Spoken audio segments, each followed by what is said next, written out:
Kia ora, welcome. Let's talk today about money. Money is evil. Money doesn't grow on trees. All these lovely things that we may have picked up when we were young. Kia ora again and welcome. My name is Katrin and I help you to reset your inner autopilot so you can face any wanted or unwanted changes with confidence. I tell you a little bit about my own story with money today, and maybe that will help you. Well, I grew up in a village in the far north, and money as a child never really mattered to me. It was there. I don't want to say my parents were rich, but we were certainly well off. My father was an architect, my mother had a stationery shop, and they were working all the time.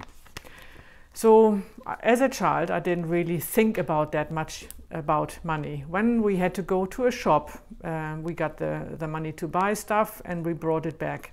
When we needed a new pair of shoes, we went and got it. When we had a school trip or something, I simply asked my parents and I had the money. I joined a sports team and there was no discussion about money ever. So thinking this would be the case in any other family, I didn't really have any neither mental nor emotional connection to money until later. When I got a little bit older, I went to different homes, and what I noticed somehow is that the people seemed to have less money than we did. But the more important thing I noticed, the home was really rather warm and loving.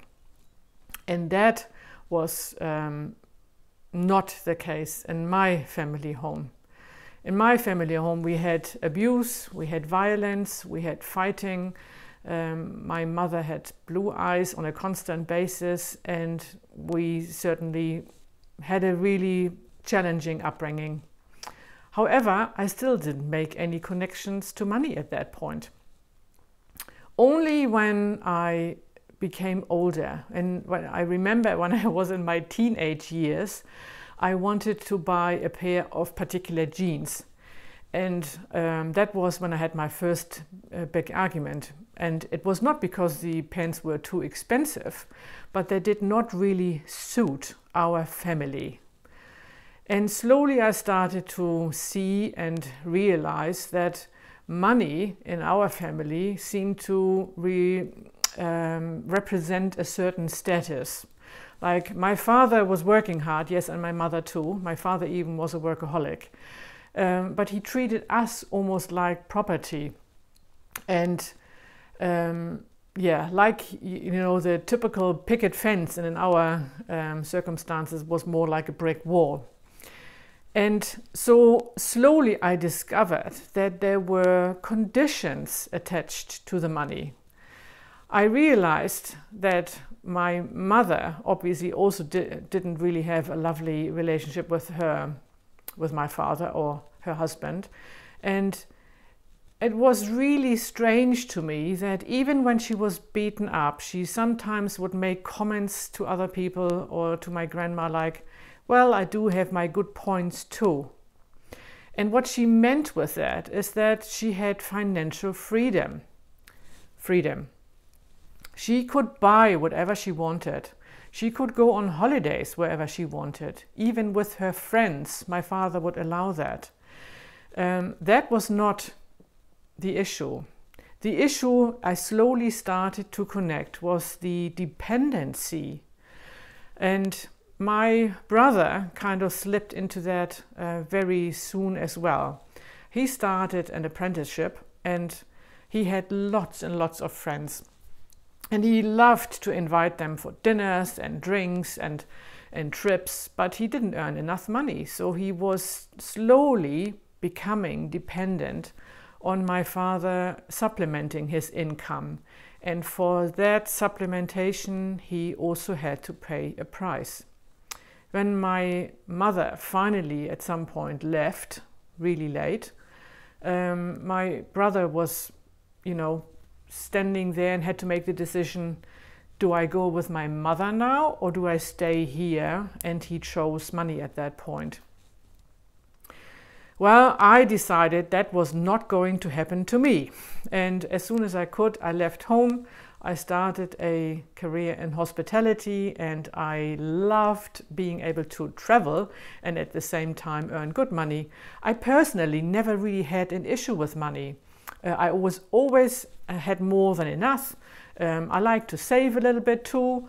And yeah, for me, as I say, I didn't really have that bad connection with money at all until I had my first long-term relationship. When I married, we moved relatively quickly to New Zealand, and I brought 2 of my younger children already with me, and we had a third, and for the first time in my life I was dependent on a man to earn money for the family. However, thinking he would work like my father did. My father certainly had a lot of negatives, let's say that. However, he was always financially providing for his family. So I somehow assumed that the same would happen in my case. But I forgot that my husband, or now ex-husband, was growing up in a different scenario to me. And he had more this kind of Peter Pan syndrome. And all he wanted is to make really big money. I trusted him. I even signed a contract where we borrowed a lot of money to start a business. And yeah, that was a big mistake. The other thing I noticed, that I really hated that dependency, and I realized I kind of made the same mistake as my mother. I married for the wrong reasons, which were not the same as my mother's, but I found myself in a similar family pattern. And we started arguing and fighting, and the atmosphere at home was turning really sour. And at that point, I made a decision. I thought, no, I know how that felt when I was little, and I left.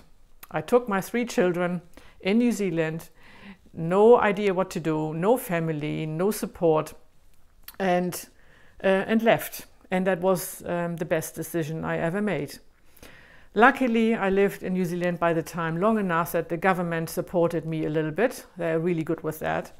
And then I decided I wanted to be with my kids, but I also had to somehow work and earn money. So I bought a preschool. I borrowed some money on my name this time, bought a preschool and ran that for quite a few years. Now my relationship with money changed a little because money was really tight. And now there were 3 young children that were dependent on me, and I was the only one providing for them. Sometimes money was very tight. I realized what it is or how it feels to worry that you don't have enough money to provide for the next meal. I felt really ashamed and embarrassed and guilty, and still remember a couple of times standing in the queue in a supermarket and my card was declined. I would have loved to crow in a hole somewhere. It was really horrible. Each time an envelope would come with an invoice in it or a bill that I knew I couldn't pay, I would panic. And the fear really dominated a big part of my life at that point. Until I discovered within my personal development journey a way and a tool to transform that fear, that worry, and my whole complete relationship with money. Because I realized I had also some limiting ideas in my head, like money is evil. Seeing what my father did to my mother and to my brother, I always thought money is evil. That's not the case. I also thought in order to earn more money, I have to work harder and harder and harder. That's not true either. But my biggest problem, I discovered later, was that I believed I can either earn really good money and have a great business, or have a happy family home. And to me, my family, my 3 children were always coming first. That was my biggest priority. And now I could see that, no, I can have both. I can have a successful business and a happy family environment and home. And I'm so glad I realized these tools. I started my journey relatively late. However, I started it just in time. And nothing is ever really too late. We always do the best we know at the time. That's my belief. But I'm really glad I transformed my beliefs. Money is just energy. Energy never can be increased nor decreased. It always is. It just changes form. And money likes to flow. Holding on too tight to money doesn't really work, but it also likes to be in a proper place and be, I know, have an appreciation of having money and money that flows. And how did I achieve that? Well, by transforming the beliefs, but also by realizing all that money really represents is a feeling. And most of us want the feeling of safety. Money can't give us safety. There are people who have hundreds of thousands of dollars in their bank account and they still are afraid they don't have enough.